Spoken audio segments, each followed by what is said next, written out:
World Financial Group offers entrepreneurs from all backgrounds the opportunity to start their own business on a level playing field. Dr. Yana Woodhouse, receiving the WCM Wall Street Pioneer Award by the United Black Wall Street of America, Inc., is one of those entrepreneurs. I see WFG and TFA as a place where African Americans with an entrepreneurial mindset can flourish. And the bonus, we help families and serve the communities across the country. To learn more about us, go to worldfinancialgroup.com.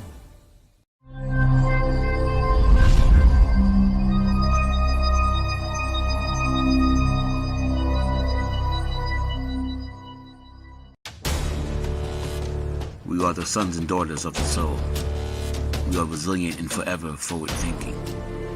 We ask for nothing else than the opportunity to live and to create the lives that we were meant to live. We want nothing but an equal chance at options and possibilities. The same possibilities and options to live out our potential as our fellow man. We want to be heard, understood, and expressive in our reality. We are the future. We are the creative. We are here.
Sorry about that. We were muted.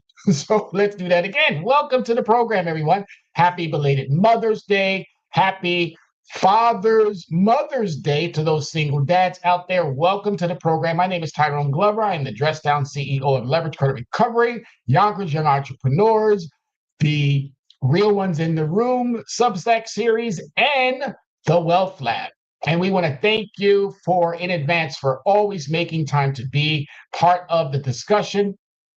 Today, we're going to be talking about the classes they removed, the citizens they weakened, and the cities that can lead the recovery. This is about financial literacy. This is about giving you what you need to be able to move forward. We do these in a variety of methods. One, we play a little bit of an article, then we dive into a PowerPoint presentation. We want to give you as much of valuable information so that you can do what you need to do. You want to send us any type of correspondences, please do that through leveragecreditrecovery@gmail.com. You can also reach us out here at Soul City Network, which is a nationally syndicated broadcast. And Soul City Network is on a variety of different platforms.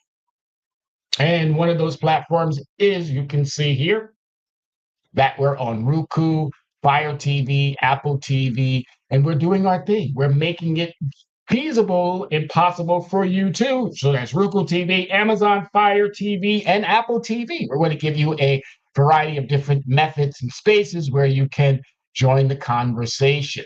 So we're going to jump right into the subject matter. Today, we're going to be talking about the classes they removed, the citizens they weakened, and the cities that can lead the recovery. This is about financial literacy, folks. This is about putting you back on the pathway to what does it look like to be financially literate. We have to do a better job. Now that we're reaching 250 years of life, liberty, and the pursuit of happiness, we can never and will never forget that there was also 250 years of theft.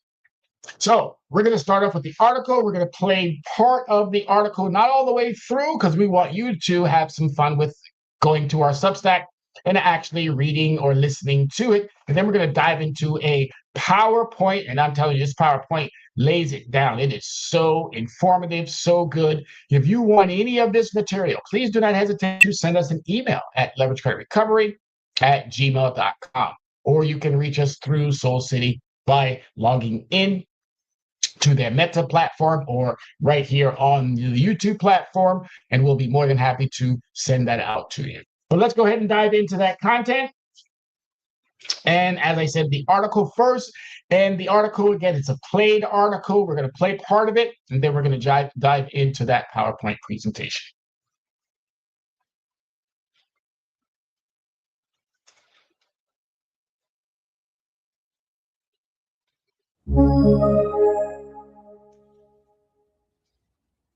The classes they removed, the citizens they weakened, and the city that can lead the recovery.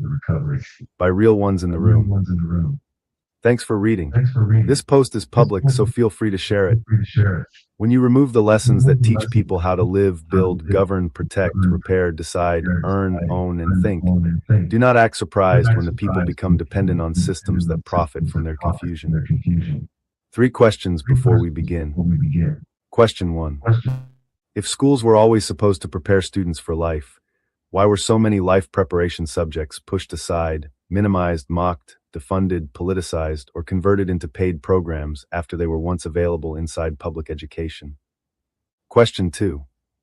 If civics, home economics, shop, financial literacy, health education, trades, household management, and practical life skills were so outdated, why do adults now pay thousands of dollars to relearn pieces of what public schools could have taught them for free? Question 3. If STEM became the language of modern opportunity, why was it allowed to rise without an equally serious commitment to citizenship, financial literacy, household management, trade skills, public health, economic survival, and community accountability? Welcome to the lab. Class is in session. This is not nostalgia. This is an indictment. Let us be clear from the beginning. This article is not about wanting to go back to the old days. Some old days were not good. Some old systems excluded people. Some old classrooms tracked poor children, black children, brown children, immigrant children, and working class children into limited futures while telling wealthier children they were born to lead. So no, this is not nostalgia. This is an indictment.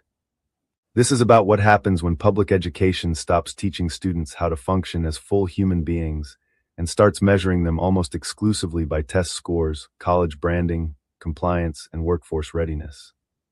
This is about what happens when schools teach students how to pass, but not how to live, how to memorize, but not how to govern, how to consume, but not how to own, how to work, but not how to negotiate, how to follow rules, but not how to understand who wrote them, how to use technology, but not how to repair a wall, cook a meal, manage a home, read a contract, question a budget, evaluate a candidate, understand consent, challenge a bill, build credit, or identify exploitation before it becomes generational damage.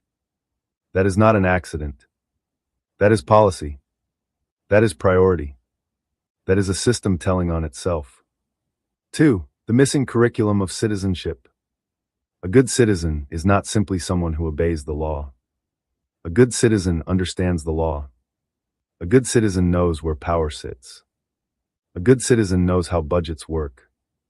A good citizen understands taxation, voting, debt, public meetings, contracts, credit, housing, labor, health, family responsibility, community accountability, and civic participation. A good citizen understands that democracy is not a holiday word. It is a daily responsibility. That requires education. Not vibes. Not slogans. Not political theater. Education. And that education used to include more life-facing disciplines: civics, home economics, shop, trades, health, family life education, financial basics, public responsibility, practical repair, household management, and community participation. Some of those subjects still exist in some places under new names. Some survive inside career and technical education programs, family and consumer sciences, health classes, social studies, or electives. But the issue is not whether they exist somewhere. The issue is whether every student receives serious, structured, culturally relevant, practical, standards-driven access to them as essential education. Because when life skills become optional, the children who need them most are usually the first to lose them. 3. Civics, the class that teaches you who has power. Civics is not boring. Civics is not ceremonial. Civics is not just the 3 branches of government on a worksheet. Civics is the operating system of citizenship.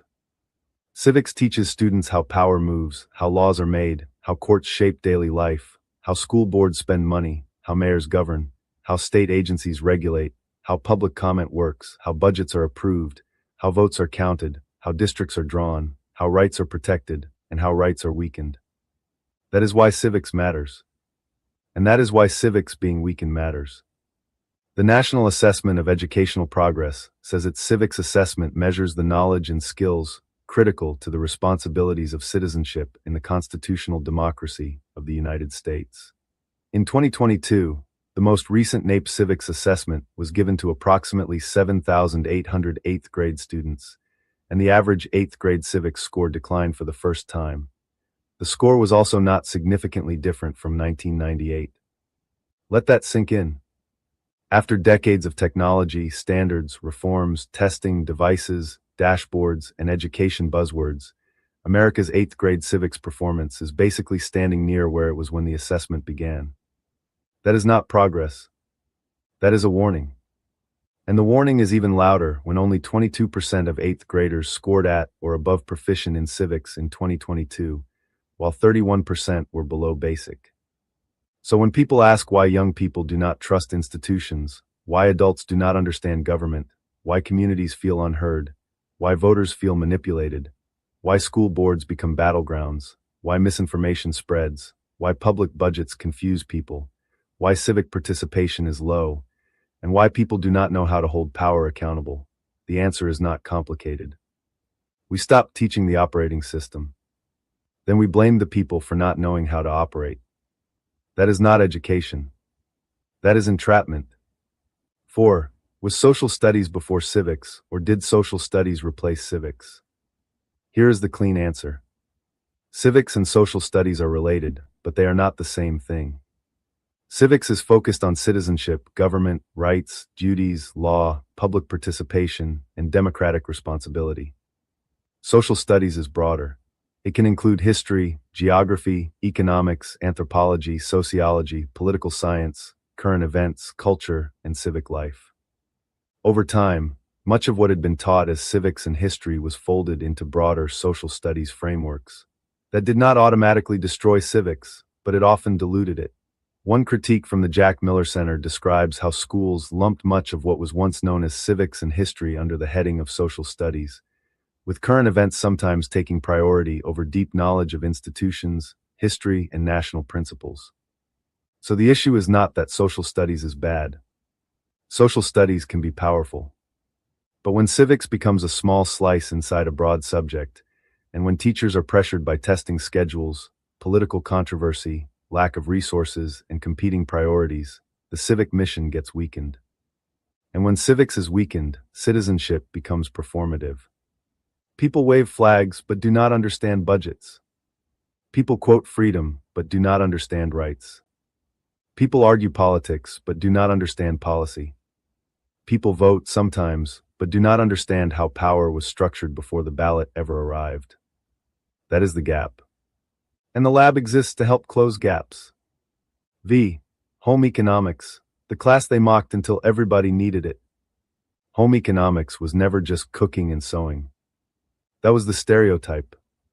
The real discipline was household management, nutrition, budgeting, clothing, food preparation, child development, family systems, consumer education, resource management, and the science of daily life. In modern language, much of it became family and consumer sciences. But here is the question: why did we ever make household survival sound small? Every person lives somewhere. Every person eats. Every person wears clothes. Every person uses money. Every person manages time. Every person consumes. Many people raise children. Many people care for elders. Many people rent. Many people become homeowners. Many people enter relationships. Many people build families. Many people struggle because nobody taught them how to manage the daily economics of living. So why did we treat home economics like a joke? Because the culture got arrogant. Because college for all became a slogan without life skills for all attached. Because domestic labor was historically gendered and undervalued. Because schools chased what sounded modern while quietly abandoning what was necessary. By the 1980s, many home economics departments faced cutbacks or elimination due to changing gender politics, budget pressures, and shifting educational priorities. PBS reported in 2024 that family and consumer sciences teachers are now trying to revive and modernize these skills for today's workforce and family realities. Let us say it plain. Cooking is not outdated. Budgeting is not outdated. Nutrition is not outdated. Laundry is not outdated. Child development is not outdated. Meal planning is not outdated. Household repair is not outdated. Consumer protection is not outdated. Understanding rent, utilities, interest, credit, insurance, food costs, and family budgets is not outdated. What is outdated is the idea that students can graduate without knowing how to run a life. That is the failure. 6. Carpentry, metal shop, and trade skills, the classes that built the world. Let us correct the language first. The class is metal shop, not metal shop. And metal shop, carpentry, electrical basics, plumbing basics, automotive basics, drafting, woodworking, welding, construction technology, and mechanical repair were not side subjects. They were civilization subjects. No building exists without skilled hands. No home gets framed without carpentry. No bridge stands without metal, concrete, engineering, labor, and trades. No apartment survives without repair. No homeowner avoids exploitation without basic knowledge of how systems work. No renter should be completely helpless when something breaks.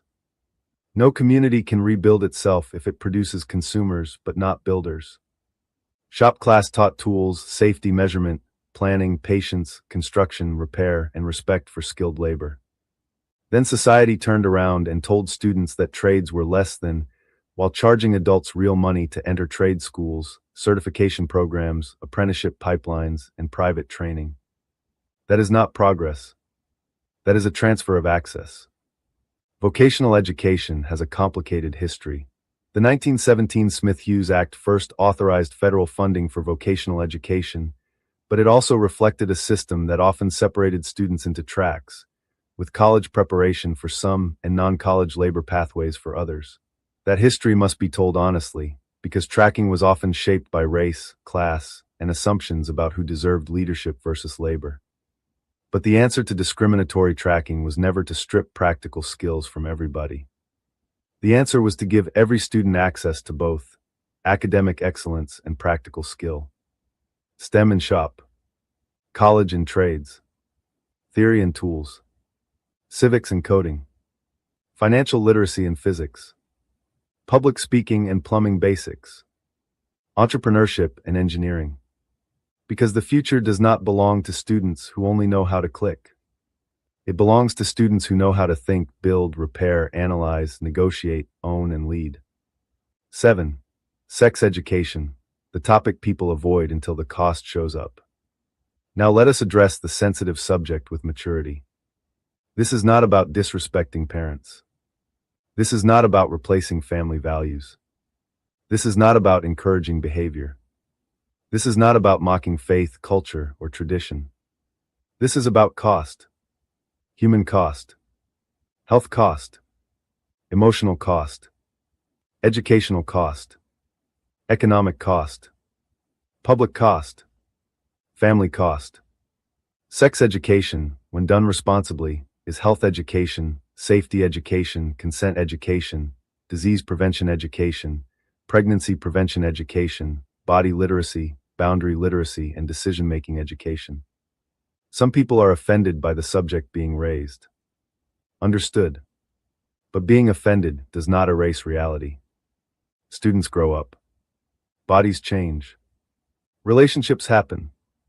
Pressure happens. Abuse happens. Misinformation happens. The internet teaches whether adults do or not. Silence teaches too. And silence often teaches the wrong lesson. CDC data has shown that many teenagers receive formal sex education on topics such as abstinence, birth control, sexually transmitted diseases, and HIV/AIDS prevention, but timing and quality vary. A 2023 CDC-linked review noted that robust evidence indicates well-designed HIV/STI and pregnancy prevention programs can delay first sexual intercourse, reduce number of partners, increase condom use, and improve broader outcomes. Research published in 2022 found that federal funding for more comprehensive sex education reduced county-level teen birth rates by more than 3%. So from a cost perspective, the question is not whether adults are comfortable. The question is whether students are protected. The question is whether families are informed. The question is whether preventable harm is being prevented. The question is whether communities would rather deal with truth early or consequences later. This subject must be handled with respect, age appropriateness, parent communication, medical accuracy, cultural sensitivity, and transparency. But it cannot be ignored, because ignoring reality has never protected a child. 8.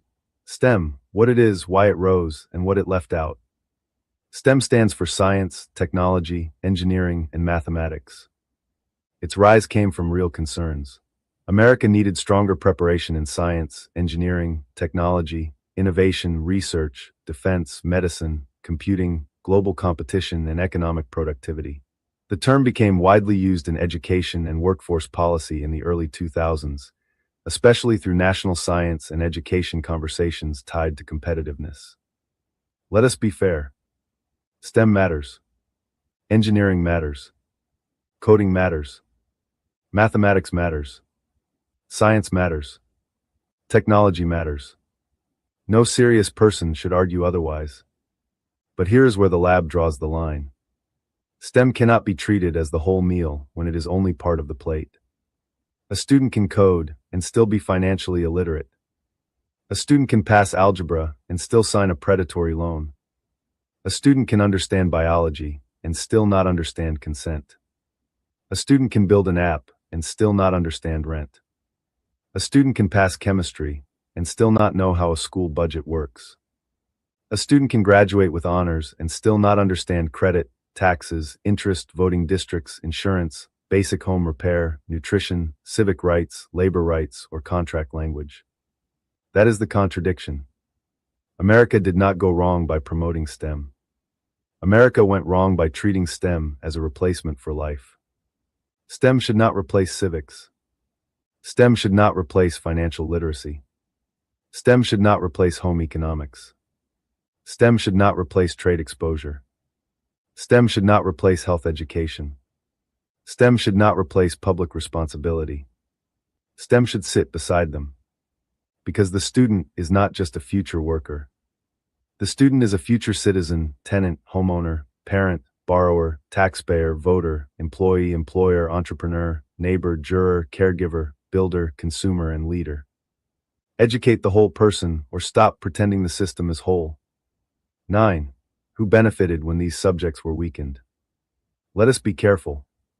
We do not need conspiracy when incentives explain enough. Who benefits when people do not understand civics? Politicians who prefer low-information voters. Agencies and boards that prefer quiet public meetings. Power structures that prefer people arguing online instead of reading budgets. Who benefits when people do not understand financial literacy? Banks. Credit card companies. Debt collectors. Predatory lenders. High-fee financial products. Buy now, pay later platforms. Anyone who profits from confusion, late fees, interest, penalties, overdrafts, and desperation. Who benefits when people do not understand household economics. Companies selling convenience at a premium. Fast food systems. Consumer debt systems. Subscription traps. Retail financing. Overpriced services people could partly manage themselves with basic skills. Who benefits when people do not understand trades? Contractors who can overcharge uninformed homeowners. Landlords who face tenants who do not understand repairs. Systems that make people dependent on paid labor for every small fix. Who benefits when students do not receive strong health and sex education? Misinformation benefits. Shame benefits. Exploitation benefits. Preventable harm expands. Who benefits when poor and working class students are told trades are beneath them, but also denied the financial literacy and civic knowledge needed to own businesses in those trades? Everybody except the student. That is the point. The issue is not one villain. The issue is an ecosystem of benefit. When citizens are undereducated in practical life, someone profits from every gap. X, who paid the cost? The poor paid. The working poor paid. The working homeless paid. The ever-eroding middle class paid. Youth of color paid. Families paid. Students of all ages, levels, and backgrounds paid. Communities paid. Cities paid. The public paid. Because when schools do not teach life, life charges tuition. And life does not offer financial aid. Life charges through eviction. Life charges through debt. Life charges through preventable illness. Life charges through incarceration. Life charges through bad contracts. Life charges through low wages. Life charges through broken credit. Life charges through civic silence. Life charges through dependency. Life charges through generational repetition. That is the cost. And the bill is still coming due. 11. What could have been? Imagine if every student graduated knowing how government works, how local budgets work, how to read a ballot, how to speak at a public meeting, how to evaluate a policy, how to understand taxes, how to build and protect credit, how to avoid predatory debt, how to cook 5 healthy meals, how to plan a household budget, how to sew a button, clean properly, compare food costs, and manage a home, how to use basic tools safely, how to measure, repair, assemble, and maintain, how to understand consent, boundaries, and health, how to evaluate relationships and risk, how to understand labor rights, how to negotiate pay, how to start a small business, how to understand insurance, how to read a lease, how to understand interest, how to distinguish income from wealth, how to understand assets, how to identify exploitation, how to speak with confidence, how to lead with evidence, how to question authority without being reckless, how to serve community without being used by community. That student is dangerous to systems built on dependency. That student is not easily manipulated. That student is not easily shamed. That student is not easily trapped. That student becomes a citizen, not just a graduate. That is the difference. 12. Why Yonkers? Why New York? Why now? New York State is moving into a defining moment.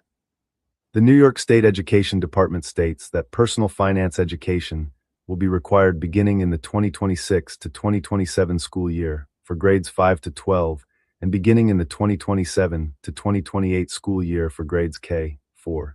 Districts and charter schools must verify implementation during the phase-in years. That is not a small policy change. That is a generational opening. And Yonkers is not some side note. Yonkers Public Schools reports 24,825 children, including 773 charter students, across 39 public schools. NCS lists Yonkers City School District with more than 24,000 students and more than 1,400 classroom teachers for the 2024 to 2025 school year. That means Yonkers has scale. Yonkers has need. Yonkers has diversity. Yonkers has history. Yonkers has urgency. Yonkers has proximity to wealth and proximity to struggle. Yonkers sits inside Westchester County, one of the most economically significant counties in the country, while still carrying deep pockets of inequality, educational pressure, housing pressure, and working family stress. That makes Yonkers the perfect laboratory. Not theory. Not pilot theater. Not ribbon-cutting politics. A real implementation model. A citywide financial literacy and life skills movement that can connect students, families, educators, businesses, libraries, banks, unions, nonprofits, clergy, colleges, trades, elected officials, and community institutions around one question. Are we preparing students to survive the world as it is, or lead the world as it must become? 13. Why leverage credit recovery? Yonkers Young Entrepreneurs, real ones in the room, and the WELTH Lab were built for this moment. This is where the receipts become personal. Not emotional. Personal. Because lived experience is data when it has been tested by service, work, discipline, pain, survival, leadership, and results. Leverage credit recovery exists because credit is not just a score. Credit is access. Credit is negotiation power. Credit is housing. Credit is employment screening. Credit is insurance pricing. Credit is business funding. Credit is leverage. When people do not understand credit, they do not just lose points, they lose options. Yonkers Young Entrepreneurs exists because students cannot be told to dream without being taught ownership. Entrepreneurship is not just starting a business. It is problem solving, pricing, service, value creation, communication, risk management, discipline, and economic imagination. Real ones in the room exists because truth needs a voice that is not afraid of the room. Not performative truth, not safe truth, not polite truth that dies before it reaches power. Real truth, the kind backed by facts, data, evidence, receipts, resources, and lived experience. The WELTH Lab, the lab for short, exists because financial literacy cannot be reduced to worksheets. WELTH means wealth, entrepreneurship, assets, literacy, taxes, and housing. That is not a slogan. That is a survival map. Together, these 4 platforms are not random brands.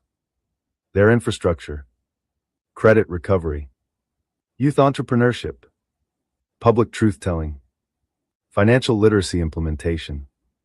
That is a model. That is a lane. That is a solution. 14. The bio behind the mission. Tyrone Glover is not entering this conversation as a tourist.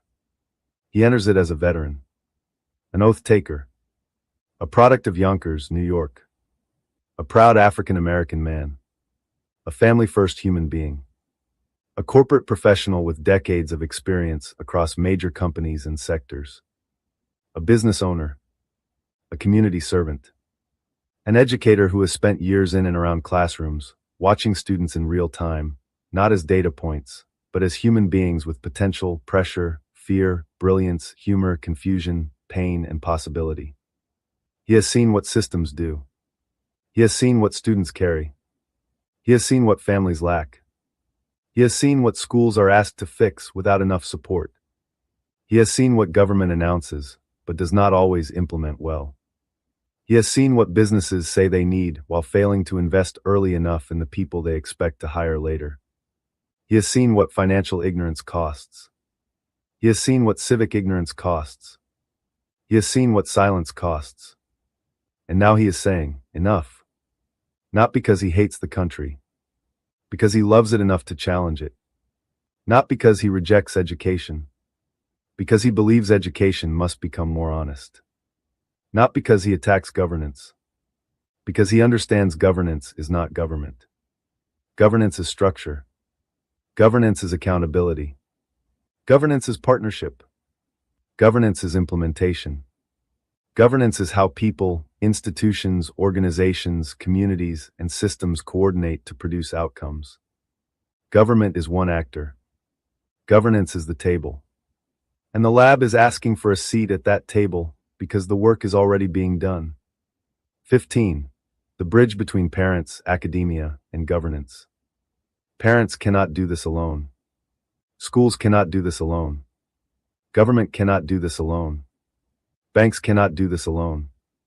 Nonprofits cannot do this alone. Businesses cannot do this alone. Faith institutions cannot do this alone. Libraries cannot do this alone. Students cannot do this alone. That is why the bridge matters. Parents bring lived knowledge, values, culture, expectations, love, sacrifice, and urgency. Academia brings structure, standards, pedagogy, research, assessment, credentialing, and scale. Governance brings policy, funding, accountability, coordination, public legitimacy, and institutional responsibility. Community practitioners bring reality. They bring the language students understand. They bring examples that do not sound like textbooks. They bring scars. They bring proof. They bring credibility earned outside the conference room. The future requires all of it. Not one lane. All lanes. And anyone entering this conversation must come correct. We welcome disagreement. We welcome debate. We welcome questions. We welcome critique. We welcome serious dialogue. But if you come with disrespect, dismissal, ego, political performance, class arrogance, racial discomfort, institutional gatekeeping, or empty talking points, we will politely dismiss you. Period. This platform is for serious solutions, discussion, and immediate implementation with the right people, the right institutions, the right organizations, the right communities, and the right governance partners. Not spectators. Builders. All right, so what we're going to do, I hope that wasn't boring. I hope that was engaging. I know that, again, as I said it before, this is not a sexy topic. This is not something that you can look back on and go, ooh, man, oh my God, that was so. No, it's not that. This is information that will allow you to look at your bank account, to look at your 401ks, to look at all of your investments, to look at those things that are going to outlive you as a way of saying, wow, that's where the meat and potatoes happens. That's where the rubber meets the road. These are the things that we have to go through. They might not be as sexy as you want them to be. They might not be as humorous as you want them to be. I'm not on Comedy Central. I'm clearly not Kevin Hart or Eddie Murphy or Dave Chappelle. I'm Tyrone Glover. I'm a serious, understanding person who wants to make sure that every single citizen has what they need. So I hope that you are someone who is willing and wanting to partake in these types of discussions so that you can pass this information down to that next individual within that household to make sure that every student, and Yonkers is the model. Yonkers is where I live. You start at home first, but I'm telling Yonkers now, if you can't get it together, Yonkers, White Plains, Mount Vernon, New Rochelle, wherever that might be, Harlem, Manhattan, it doesn't matter. I will go wherever the need is and wherever the need wants someone like Tyrone Glover to do the job. I'm done with the analyzing. I'm done with all of that, what the gatekeepers want to continue to do, because we've lived it. We understand it now. And it's our duty now to make sure that this next generation, as we get ready to confront 250 years of life, liberty, and the pursuit of happiness. 1776, we signed that Declaration of Independence. And it is now 2026. What are we going to do with all of what we now have? But we can never forget that even though there was life, liberty, and the pursuit of happiness, there was also 250 years of theft. So what we're going to do is we're going to shift the tone a little bit, and we're going to dive into that PowerPoint. PowerPoint is going to give you some visuals. It's going to give you something to look at. And I want to thank everyone who takes the time to literally engage. And if you have any questions that you would like to add to the conversation, please do not hesitate to put those questions in one of the platforms that is available to you. And we'll be more than happy to address those as we go through the PowerPoint presentation. All right. So again, the classes, they cut, the citizens, they weakened, and the bills, my apologies, and the bills we are still paying. All right, so this is a PowerPoint designed to, again, give you those visuals. When a nation removes the tools for citizens or for citizenship, survival, household management, skilled labor, and financial literacy from the classroom, it should not act surprised when generations grow up unprepared and overcharged. All right. This is not memory. This is a bill. All right. This is the bill. This is something that you're going to be charged with over and over and over and over and over if you do not have an understanding. So before we begin, again, those questions are very important. They're very vital. Who decides civics, home economics, shop, debate, sex education, and financial literacy were no longer necessary. Why did STEM become the gold standard while the subject that teaches survival was treated like leftovers? When wealthy families can buy privately what poor families lose publicly, is that accident or policy by neglect?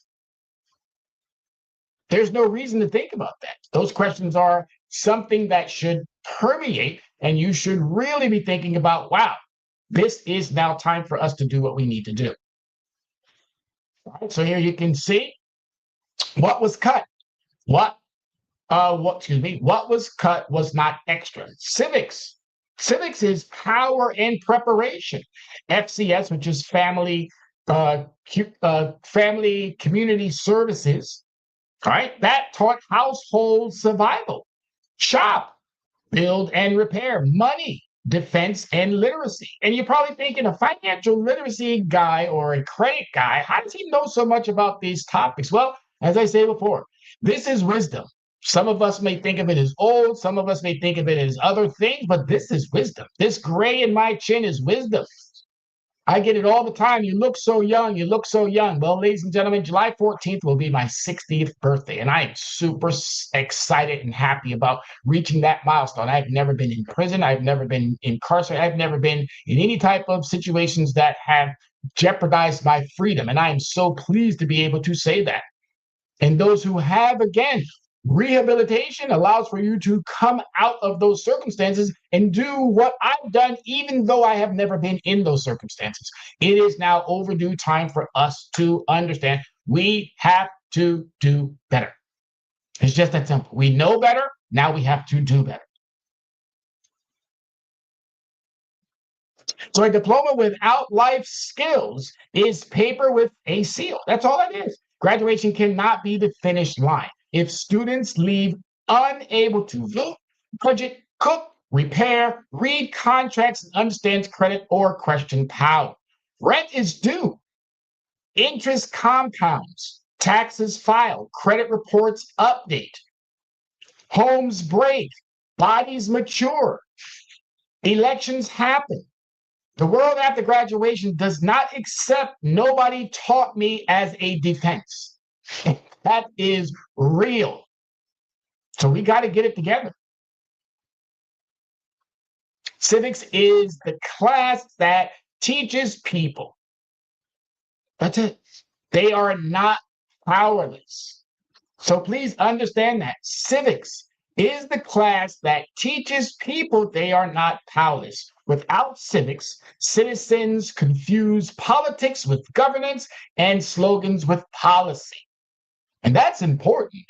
So again, as we heard in the article, we've went down about 2% in 2018. That might not seem a lot, but trust me when I tell you, if we continue to keep going in a downwards understandings, allowing more and more of these situations that get removed from our academia, we're not preparing. And academia might want to rethink about the name that it's using. How about we call it, instead of elementary, how about we call it preparatory stage? How about we name it something more appropriate to the timeframes in which we are residing? Social studies can teach what happens. Civic teaches what to do next. History without civics applications can produce memory. Civics with applications produces leverage. So know the branches, then know the budgets. Know the constitutions, then know public commitment.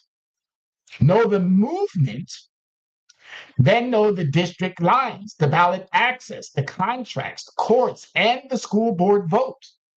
So civics is super important because it brings it back home. And unfortunately, we have allowed for that to be diluted with a bunch of other concerns and valid concerns. I get it. But we have to come back to the core of what makes us great citizens. We're great consumers, trust me. Apple loves us.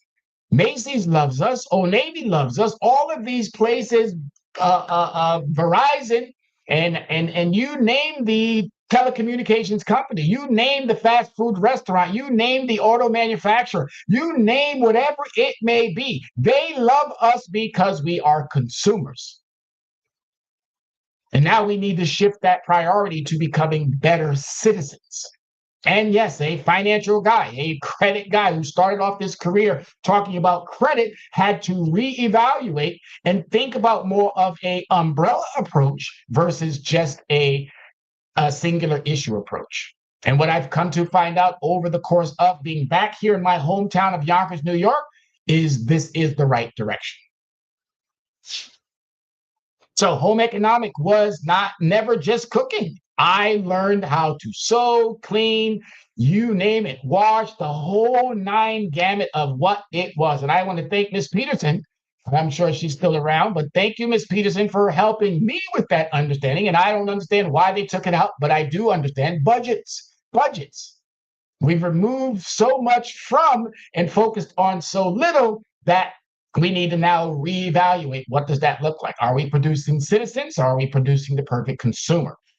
It was household economics, food, budgeting, nutrition, repair, consumer choice, time, care, waste, and stability. All these things that you should know prior to getting into the working world at home. Home is where it is the foundation of all of this. And unfortunately, due to the fact that we took it away from that preparatory stage, didn't even give it the opportunity to really thrive in the home environment, we're just coming back to what the basics should have looked like before. A household is an economy. Every home has income, expenses, labor, risk, waste, and maintenance. When students cannot cook, budget, mend, compare price, read labels, or plan meals, the marketplace sells dependency back to them. Trust me when I tell you, fast food restaurants love the fact that you can't cook. All right. A lot of these spaces and places love the fact that you can't do the things that you should be doing. And that's why they removed a lot of these core elements from that academia location so that we are now even more dependent on these things that we should not be dependent on. So they mocked it, or they modernized it. Do not mock it. So shop class, build more than projects. Or it built more than just projects, my apologies. It built confidence. Measured twice, cut once. Respect tools, respect labor, respect consequences. Here's some of the wage and hours understandings of what yearly workers work in carpentry. 59,000, pretty good salary. 74,100 for project annual carpenter opening. That's a pretty good salary. 60,000 for steel workers. And obviously, there's a lot of hazardous that comes with these. So there's more dignity and integrity that comes with these types of jobs too. You end up getting healthcare, you end up getting vision, you end up getting dental. These are the things that we have to also equally instill back into that understanding of working. But the whole part that we're making here is that you took something out of preparatory stage, and now we're paying to get this same education that used to be for free. It's the same thing that I talk about when it comes to cable. I would rather go right back to my antennas that I had to move around to get a signal versus paying $300 for cable. Yes, I would rather go back to that. But unfortunately, we're not going back, but we have to do more to make sure that these costs are put into a perspective. And understanding how this all works is the only way to do that. As I said, none of this is sexy. None of this is, well, let me rephrase that. It might not be as sexy as you want it to be. It is sexy. It is important. And things that are important should be sexy. But unfortunately, I can't tell jokes about it because that minimizes. It takes away from the severity of what we need to be making sure that those who sit on high understand that the importance of has to start at where they are and come down to that level where we are. And it has to be that they listen to those at that lower level of where we are. Because Ignoring it doesn't change the fact. All right, the future cannot be college only. I am a graduate. I got my degree. I'm super happy about that, but it can't be the only option. Every student deserves options. College, trade, entrepreneurship, military service, public service, apprenticeship, certification, and ownership. College should be respected. Trade should be respected. Entrepreneurship should be respected. A serious system does not push one door while hiding all the others. Opportunities are equality.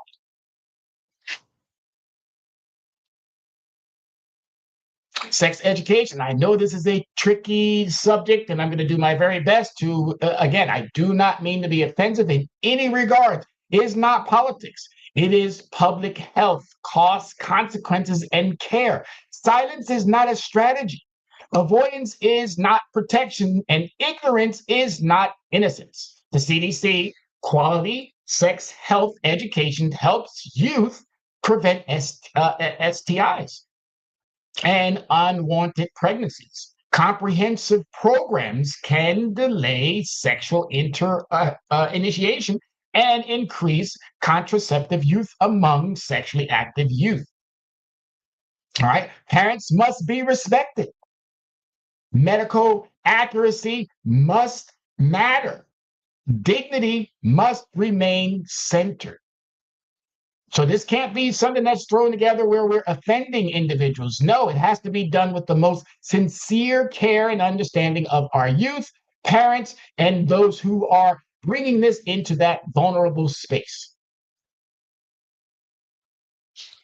Financial literacy explains the whole crime scene. And this is where I come in to put this all together. I'm the glue. I'm the glue of taking all of what we have talked about and putting it together, because that money, how that works, and Dr. Yanabe says it all the time, how money works is going to really solidify how well we do at other areas. So financial literacy explains the whole crime scene: debt, credit, taxes, contracts, housing, banking, investing, insurance, wages, ownership, leverage. Without financial literacy, citizens become borrowers without understanding and consumers without defense.